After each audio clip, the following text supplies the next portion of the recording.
Train से सफर करने वाले लोग जानते हैं कि इंडियन रेलवे भारत के ट्रांसपोर्टेशन सिस्टम के दिल की धड़कन है। एशिया का सबसे बड़ा ये नेटवर्क हर रोज लाखों करोड़ों लोगों को सटीक समय पर उनकी डेस्टिनेशन पर पहुंचाता है। जरूर आपने भी कई बार इस ट्रेन के सफर का मजा लिया होगा, लेकिन क्या कभी आपको ये ख्याल भी आया कि बड़े जोर शोर से पटरी पर दौड़ती ये ट्रेन बनती कैसे है? इसके सभी पार्ट्स को आखिर असेंबल कैसे किया जाता है? कोच, रेल व्हील और इंजन को अलग अलग तैयार करके आखिर साथ में कैसे लगा के पूरी ट्रेन तैयार कर दी जाती है? चलिए आज भारतीय रेल के तैयार होने की पूरी प्रोसेस हम आपको बताते हैं और ये भी बता देते हैं कि आखिर इसे तैयार कहाँ किया जाता है। हमारे देश के विकास में ट्रांसपोर्टेशन सिस्टम का एक बहुत बड़ा हाथ है। एक दौर था जब भारत रेल इंजन विदेशों से खरीदता था, लेकिन आज हमारा देश इंजन तो क्या पूरी ट्रेन को असेंबल करने में सक्षम है। जी हाँ, आपको रोज कम खर्च में सफर करने वाली ये ट्रेन भारत में ही असेंबल होती है। इसे बनाने और जोड़ने का जिम्मा भारत की कुछ कंपनीज पर होता है। वैसे बता दे कि एक ट्रेन को बनाने में कई चीजों का ख्याल रखा जाता है। इसकी मैन्युफैक्चरिंग के कई चरण होते हैं। Full scale design train model से लेकर कोच के डिजाइन और असेंबल तक कई चीजों का ख्याल रखना जरूरी होता है। लेकिन इन्हें जोड़ने से पहले कोच, पहिए और इंजन को बनाया जाता है। ट्रेन में मजबूत पहियों की एक बड़ी जिम्मेदारी होती है। रोज रफ्तार से दौड़ने के लिए इनका परफेक्टली काम करना जरूरी होता है, इसीलिए इसे बनाने की प्रोसेस भी आसान नहीं होती है। ट्रेन के पहिए को बनाने के लिए सबसे पहले रॉड को बनाया जाता है। इसके लिए सबसे पहले उन्हें ब्लेड से छोटे छोटे टुकड़ों में काटा जाता है। फिर इन्हें मैग्नेट्स की मदद से मूव करके कंडक्शन में रखा जाता है। कंडक्शन के अंदर रॉड 15 मिनट में गर्म हो जाती है, जिसके बाद उन्हें कन्वेयर बेल्ट की मदद से मूव करके दूसरी कंडक्शन मशीन में रखा जाता है। ऐसा रॉड के टेम्परेचर को बढ़ाने के लिए किया जाता है ताकि इन्हें परफेक्ट शेप और साइज दी जा सके। इस प्रक्रिया के बाद रॉड को बाहर निकालकर एक आर्म में रखा जाता है, जहां एक भारी भरकम प्रेस रॉड को आकार देने का काम करती है।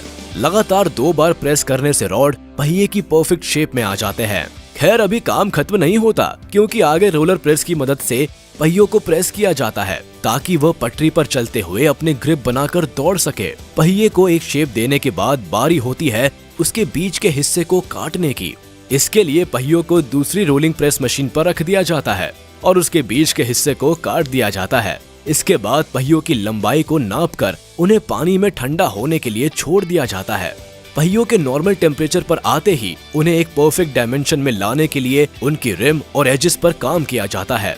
मशीनरी की मदद से जब पहिए सटीक आकार में आ जाते हैं, तब इन्हें टेस्ट किया जाता है। अगर टेस्टिंग में पहियों का आकार और क्वालिटी अच्छी होती है, तो उन्हें तैयार करके ट्रेन के साथ असेंबल करने के लिए अगली फैक्ट्री में भेज दिया जाता है। पहियों के बाद अब बात करें इंजन की, तो ट्रेन में इंजन का अहम हिस्सा होता है।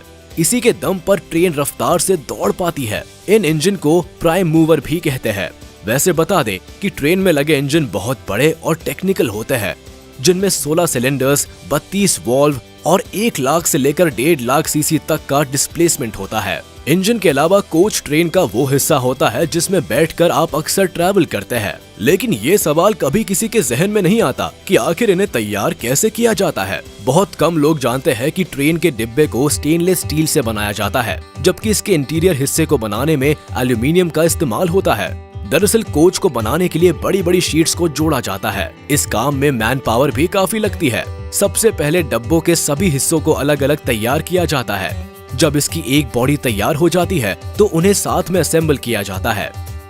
भारत में रेलवे कोचेस बनाने का काम 1955 से पेराम्बूर, चेन्नई के इंटीग्रल कोच फैक्ट्री में होता है। यहाँ रेल डब्बों की मैन्युफैक्चरिंग के हर हिस्से पर काम होता है। इनके मॉडल से लेकर बॉडी असेंबली और टेस्टिंग का पूरा ख्याल रखा जाता है। जब कोच की बॉडी तैयार होती है, तो उसे पेंटिंग के लिए भेज दिया जाता है। साथ में उनके इंजन को भी तैयार किया जाता है। बता दे कि इस दौरान ट्रेन के डब्बों में विंडोज और बॉडी भी फिट की जाती है। अब बारी आती है ट्रेन के सभी हिस्सों को असेंबल करने की। इसके लिए स्प्रिंग लगाकर एक बड़े प्लेटफॉर्म को तैयार किया जाता है, जिसमें ऊपर ट्रेन का ढांचा होता है और नीचे पहियों को सेट किया जाता है। ध्यान रहे, ट्रेन के मॉडल के हिसाब से पहियों को चुना जाता है। पहिए लगाने के बाद इसमें केबल्स के सारे काम को अंजाम दिया जाता है। साथ ही इसके इंटीरियर को भी जोड़ा जाता है। सीट से लेकर टॉयलेट, कैबिन और एयर कंडीशनिंग की सारी इक्विपमेंट्स को लगाया जाता है। आपने देखा होगा कि ट्रेन कई फंक्शंस और सॉफ्टवेयर्स पर काम करती है। उन सभी सॉफ्टवेयर्स को भी ट्रेन में असेंबल किया जाता है। इस काम में मैन पावर का काफी इस्तेमाल होता है। ट्रेन को असेंबल करने के बाद उसे फिनिशिंग दी जाती है। इंटीरियर को चमकाने से लेकर बाहर की बॉडी को भी परफेक्ट बनाया जाता है और इसके बाद बारी आती है टेस्टिंग की। आपको बता दे कि सबसे पहले ट्रेन में लगाए गए स्टैटिक फंक्शंस को टेस्ट किया जाता है।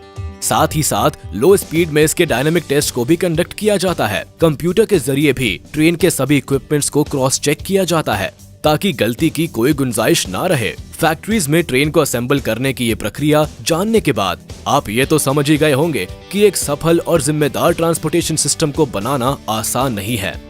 भारत में ये काम कुछ कंपनीज को सौंपा गया है।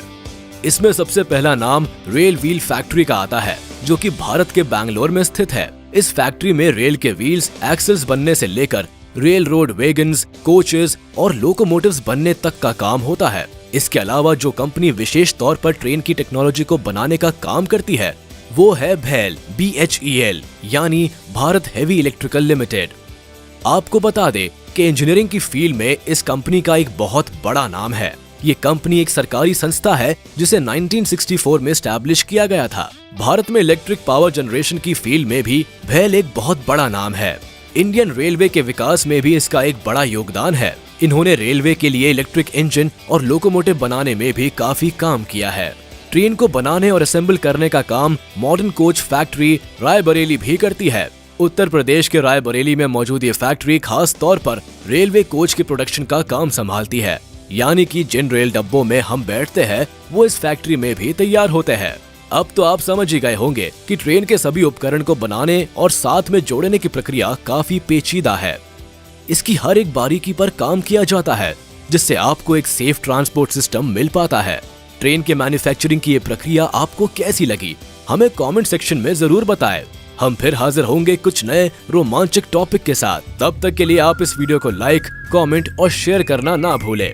और अगर अभी तक आपने हमारे चैनल को सब्सक्राइब नहीं किया है तो जल्द कर ले ताकि हमारी सारी वीडियोस आप तक सबसे पहले पहुंच सके।